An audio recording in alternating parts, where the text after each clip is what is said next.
Okay, so hello everyone, happy Halloween, I guess you could say. But, wait, something's wrong with my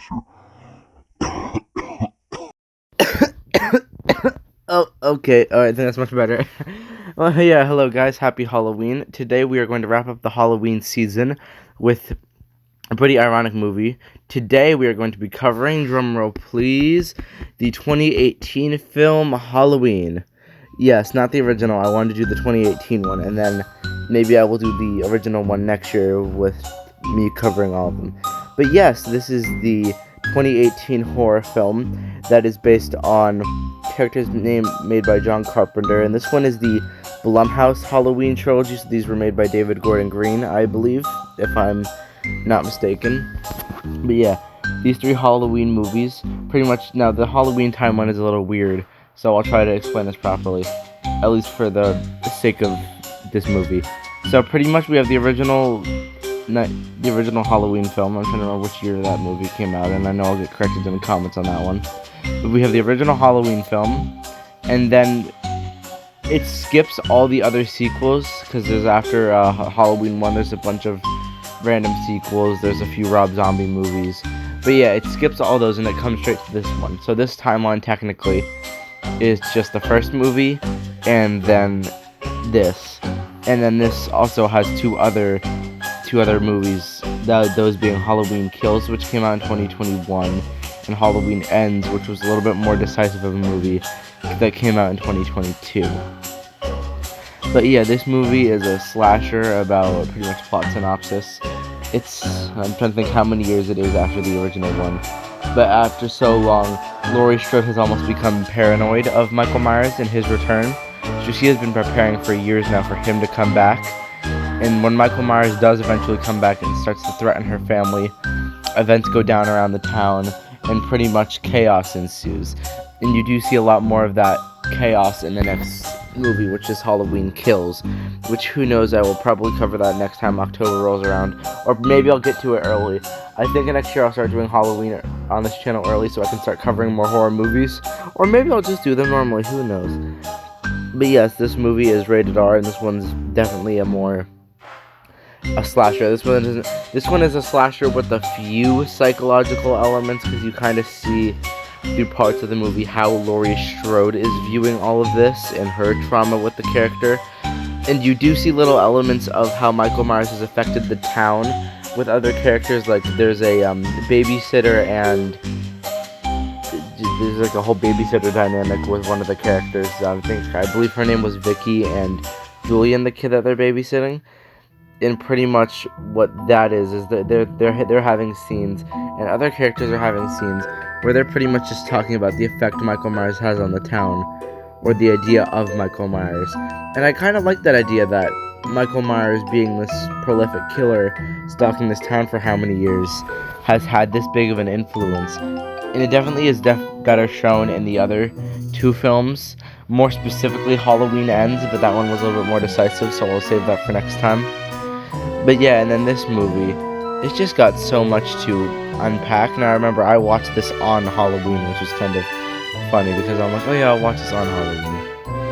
And then you kind of just like, this one doesn't leave you with as many questions as, say, the Babadook did, which was one that we just covered. But yeah, this movie is definitely a more straightforward, cut-through slasher. No pun intended on that. But yeah, if you're there for Michael Myers, you'll like what you see. And I definitely think this movie is a good comeback, or not comeback, what's it called? Requel, is that the correct film term? Requel? I believe so. I'm thinking, wait, yeah, I believe it's requel, because I'm thinking of the conversation in Scream 5, who knows, maybe we'll cover that next, that talked about how, it's like, oh, it's a requel, and I believe they listed Halloween in that list. But yeah, that's feel like a very good requel to the original, and I like how they paid homage to the classic Halloween tropes. Like this scene in the background playing right now, it is similar to the beginning of the original Halloween, where Michael's going through the kitchen, and it's just a one shot where it follows him, and he's getting a knife, and then he's going to kill this person. And it definitely does like to pay homage to it, and it's not doing it in a way that's like overbearing, like, oh, this movie just trying to be a cop out of the original, it's not offering anything new. It's not like that. It's definitely trying to show that it's almost like a love letter to the fans, and that's what makes this movie so good. And if I have to give this movie a ranking, which I don't typically like to do, but if I have to give it one, I will give it a 9.5 out of 10. Now, the only thing I didn't really like about it was some of the human characters could be a little bit less bland, I guess you could say, but yeah. But now we'll get into my favorite scene of the film, and that's what's playing right now, and you can probably hear some of the Halloween music playing that hopefully I won't get copyrighted for. But what this scene is the death of Oscar, a friend of Allison. Allison's the main final girl protagonist of the film.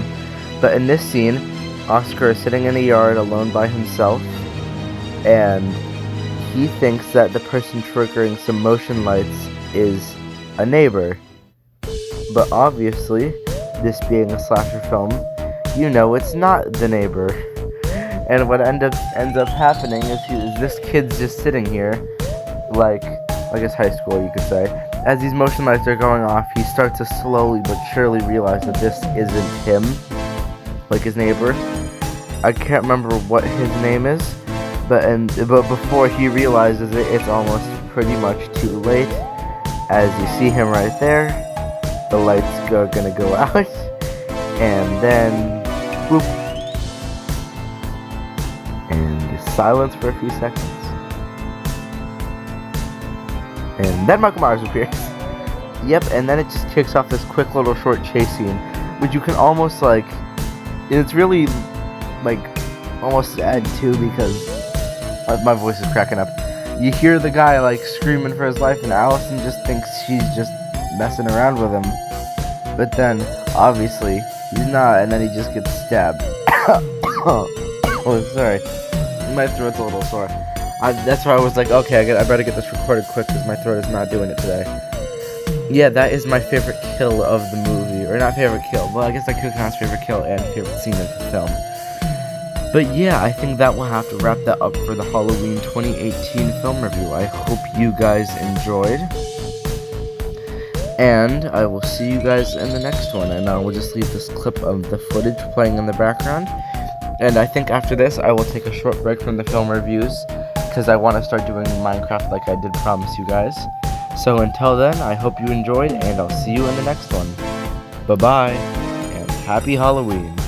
Ooh.